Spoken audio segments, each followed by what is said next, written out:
అందరికీ ఆంగ్ల నూతన సంవత్సర శుభాకాంక్షలు. 2026లో మీరు అందరూ హ్యాపీగా ఉండాలని కోరుకుంటున్నాను. కొంచెం గొంతు బాలేదు, అడ్జస్ట్ అయిపోండి. జస్ట్ వాంటెడ్ టు షేర్ ఒక విషయాన్ని చెప్పాలనుకుంటున్నాను. ఇది డెఫినెట్గా కొంతమందికి ఉపయోగపడుతుంది అనిపిస్తుంది. మనందరం ఈ లాస్ట్ ఇయర్ కన్నా ఈ సంవత్సరం చాలా బాగుండాలి, ప్రాస్పరస్గా ఉండాలి అని మనకి కోరుకుంటాం, అందరికీ కోరుకుంటాం. అయితే ఈ ప్రాస్పరిటీ అంటే ఈ సుఖంగా సంతోషంగా ఉండడం అనేది ఏ ఆస్పెక్ట్లో మనం ఆలోచిస్తాం, దేనివల్ల వస్తుందని అనుకుంటున్నాం, దేనివల్ల వస్తుంది అనుకుంటారు నార్మల్గా. అంటే మనం ఈ సంవత్సరం నార్మల్గా ఎవరైనా టార్గెట్స్ పెడితే ఏం పెట్టుకుంటారు? ఈ సంవత్సరం ఇన్కమ్ పెరగాలి, ఈ కమింగ్ ఇయర్ ఒక బిల్డింగ్ కట్టాలి, లేదంటే ఏదో ఒక అసెట్ కొనాలి, లేదా ఒక ఇన్వెస్ట్మెంట్ పెట్టాలి, దానివల్ల ఇంత ప్రాఫిట్ రావాలి, లేదంటే ఇంత ఎక్స్ట్రా మనీ రావాలి, దానివల్ల మనకి సంతోషం వస్తుందని అనుకుంటాం. ఇదంతా మనం ప్లాన్ వేసుకుంటాం. కానీ కొన్ని మన చేతిలో ఉండవు, అవి మన అందరికీ తెలిసిందే. ఎగ్జాంపుల్, ఈ మధ్యనే మనకి ఒక బస్ బర్నింగ్ యాక్సిడెంట్ జరిగింది, తెలుస్తుంది. ఇది యూఎస్ నుంచి ఒక అమ్మాయి వచ్చింది, వాళ్ళ మదర్తో కలిపి బస్సులో ప్రయాణం స్టార్ట్ చేశారు. వాళ్ళకి ఎంత ప్లానింగ్ ఉంటుంది, అక్కడ నుంచి వచ్చేటప్పుడు ఇక్కడ స్పెండ్ చేసే టైం చాలా తక్కువ ఉంటుంది. ఈ తక్కువ టైంలోనే అంత కవర్ చేయాలని, అందరినీ కలవాలని చెప్పి ఒక పక్కాగా ప్లాన్ వేసుకొని ఒక బస్ టికెట్ రిజర్వేషన్ చేయించుకొని వాళ్ళ మదర్తో పాటు బయలుదేరింది అమ్మాయి.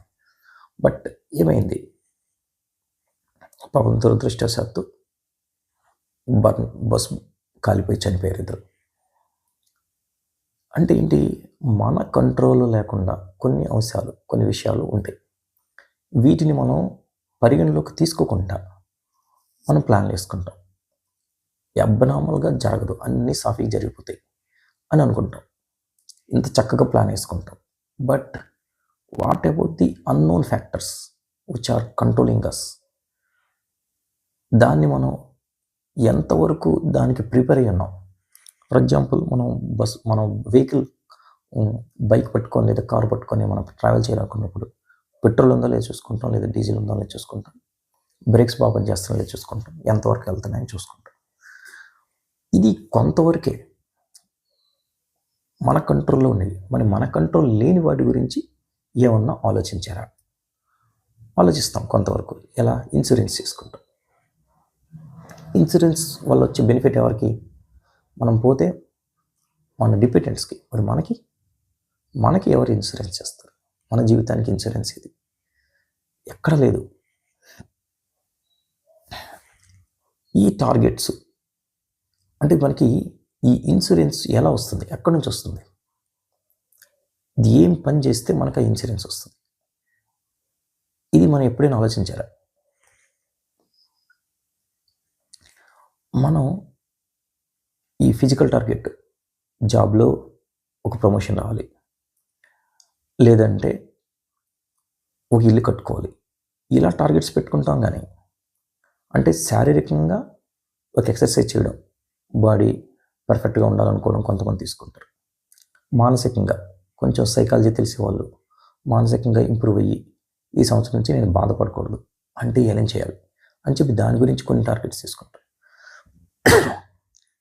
ఇక ఆర్థికంగా ఉండే టార్గెట్స్, ఇలా బాగా చదవాలి స్టూడెంట్స్ అయితే, జాబ్ చేసుకుని వెళ్తే ప్రమోషన్ కావాలి, హౌస్ వైఫ్స్ అయితే ఈ సంవత్సరం నాకు ఇలా ఏదో ఇంట్లో ఫంక్షన్స్ చేయాలి, పిల్లలకి పెళ్ళిళ్ళు చేయాలి, లేదు ఇలాంటివి ఏవో ఒకటి పెట్టుకుంటారు.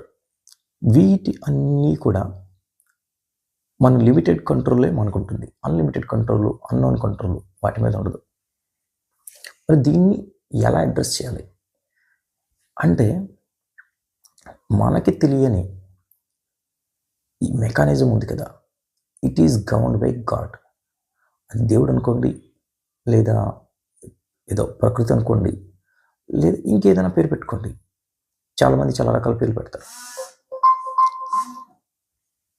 అంటే ఈ దీనికి కారణం ఏమిటి అంటే గ్రేస్ అంటారు. గ్రేస్ అంటే దేవుడి కృప లేదా మన కర్మ ఫలితం. కర్మ ఫలితం అంటే ఫర్ ఎగ్జాంపుల్ మనం చేసే పనికి వచ్చే రిజల్ట్. సింపుల్ ఎగ్జాంపుల్, ఈరోజు ఎక్కువ కారం బజ్జీలు తీసుకోండి, లేదంటే ఫుడ్ పాయిజన్ అయ్యేటట్టు బాగా పాడైపోయిన ఏదైనా ఫుడ్ తీసుకోండి, రేపు ఫుడ్ పాయిజన్ అవుతుంది. లేకపోతే ఎక్కువ మిర్చి బజ్జీ తినండి, మోషన్స్ వస్తాయి, మర్చిట్ రోజు డిసెంట్రీ. అంటే మనం చేసే కర్మకి ఫలితం ఒకటి వస్తుంది కదా. దీనికి అంటే ఏం చేయాలి, మనం ఏ పని చేస్తే దానికి సంబంధించిన రిజల్ట్ వస్తుంది. మరి కొన్ని పనులు చేస్తే అది ఎలా వస్తుంది రిజల్ట్ అనేది మనకు తెలియదు. దీనికి ఏం చేయాలి అంటే నిష్కామ కర్మ అనేది ఒకటి ఉంటుంది. నిష్కామ కర్మ చేస్తే దాని ఫలితంగా మనకి అది వర్క్ అయ్యి అది రిజల్ట్ వస్తుంది. ఒక మహాత్ముడు చెప్పాడు, కోరకుండా సహాయం చేస్తే నీకు కూడా కోరకుండానే సహాయం దొక్కుతుంది. అంటే మనకెవరో అడగకుండానే మనం సహాయం చేస్తే, మనం ఎవరిని అడగకుండా మనకి సహాయం వస్తుంది. ఎలా వస్తుంది అంటే ప్రతి ఒక్కరికి ఎంతో కొంత ఎక్స్పీరియన్స్ అయ్యి ఉంటుంది. మనం నిష్కామకర్మ చేసి భగవంతుని మార్గంలో వెళ్తే మామూలు మనుషులే కాదు, అడవుల పులిన వచ్చి సాయం చేస్తుంది. శత్రువులు కూడా మిత్రులుగా మీకు సహాయం చేస్తారు. మరి ఇవి ఎలా చేయడం, ఏ రకంగా చేయడం అంటే ఇప్పుడు సపోజ్ మనం ఫైనాన్షియల్ టార్గెట్స్ పెట్టుకుంటే డబ్బులు సేవ్ చేయాలి, లేదా మంచి జాబ్కి వెళ్ళాలంటే ఒక జాబ్ మారాలి, పెళ్ళిళ్ళు చేయాలంటే అందరితో కాంటాక్ట్ చేసి మంచి సంబంధాలు వెతకాలి, స్కూల్కి జాయిన్ చేయాలంటే చాలా రకాల స్కూల్స్ని ఎంక్వైరీ చేయాలి, తెలిసిన వాళ్ళని అడగాలి. ఇవి నార్మల్ వేస్ ఆఫ్ డూయింగ్. మన కోరిక తీర్చుకోవడం కోసం ఏదైతే మన టార్గెట్స్ చేద్దాం అనుకుంటున్నామో దానికి మనం కొన్ని రకాల పనులు మనకు తెలిసినవి చేస్తాం. తెలియకుండా ఏమీ లేదు, లాజిక్ లేకుండా ఏమీ లేదు. అలాగే ఈ నిష్కామకర్మ చేయడానికి మీ దగ్గర డబ్బులు ఉన్నాయి, ఏదో ఒక అన్నదానం చేయండి, ఆకలి వాళ్ళకి, అంతేగాని ఊరికే కాదు.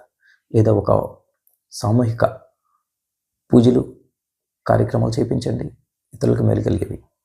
పుస్తకాలు పంచండి, పేదవాళ్ళకి బట్టలు ఇవ్వండి, లేదా ఒక అనాథ బాలికలకి చేరదీసి వాళ్ళకి సేవ చేయండి, లేదా సామూహిక కార్యక్రమం. ఇద్దరు డబ్బులు లేవు, నేను ఎఫర్ట్ చేయలేను.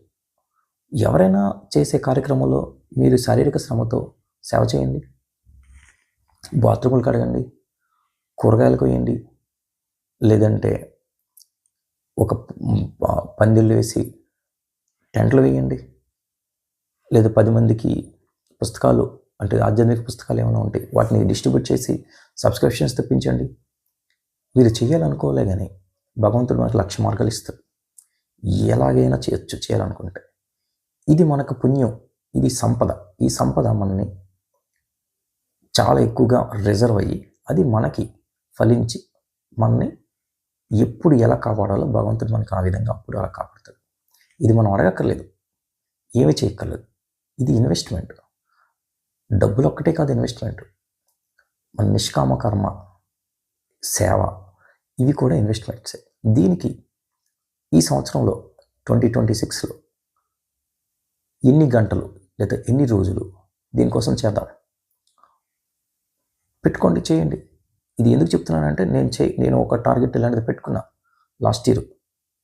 అంతా చేయలేదు కానీ కొంత చేశాను, చేయగలిగా. మనం భగవంతుని ప్రార్థిస్తే ఆయనే మనకి దారి చూపిస్తాడు.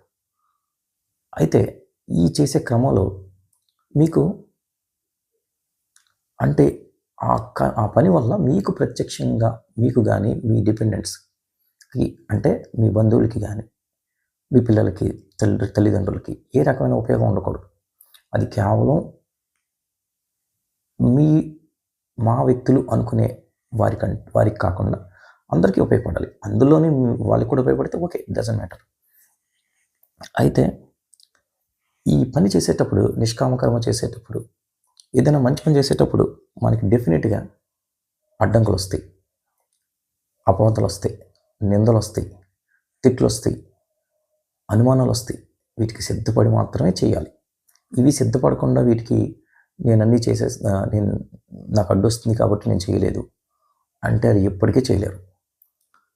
ఒక మంచి కార్యక్రమం చేయాలనుకున్నప్పుడు నిందకి, అపవాదాలకి, తిట్లకి, అనుమానాలకి అన్నిటికీ రెడీ అయి మాత్రమే ముందుకు వెళ్ళడానికి సిద్ధపడాలి. అది లేకపోతే చేయలేము. ఇది గుర్తుపెట్టుకోవాలి. ట్రై చేయండి. ఆధ్యాత్మికంగా మీరు మీ సంపదను పెంచుకోవడానికి ఈ 2026 సంవత్సరంలో ఒక ప్రయత్నం చేయండి. అది మీరు సక్సెస్ చేయండి. ఇదే మీకు అన్నిటికన్నా ఎక్కువగా ఫెయిల్యూర్ లేని ఇన్వెస్ట్మెంట్. దీంట్లో ప్రాఫిటే తప్ప లాస్ అనేది ఉండదు. లాభం దీంట్లో ప్రొడక్షనే తప్ప ఇంకొకలా ఉండదు. 100% ప్రాఫిట్ పక్కా. మీ ఇన్వెస్ట్మెంట్ లక్షల రెట్లు. డబ్బులు కానీ, టైం కానీ, మీరు ఆరోగ్యం పోతుందని అనుకోకండి. దీనివల్ల మీకు ఆరోగ్యం వస్తుంది.